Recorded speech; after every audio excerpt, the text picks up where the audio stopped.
तर मागच्या व्हिडिओमध्ये आपण बघितलं होतं, की इंग्रजी बाराखडी सोप्या पद्धतीने कसे बनवायचे. तसंच आता आपण आज काही अक्षरांची बाराखडी लिहिलेली आहे. मराठी आणि इंग्रजी दोन्ही याच्यामध्ये लिहिलेली आपण. आपण बघू शकतोय, क ची आपण बाराखडी लिहिली, आपण ख ची लिहिलेली आहे, आपण ग ची लिहिलेली आहे, घ ची लिहिलेली आहे आपण, श ची लिहिलेली आहे आपण.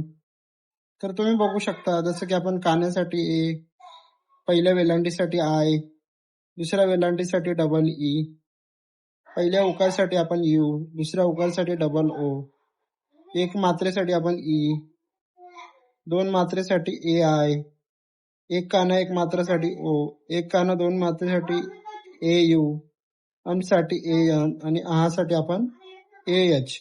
तर हे जे होते ते वापरून आपण काही अक्षरांची आपण बाराखडी बनवलेली आहे.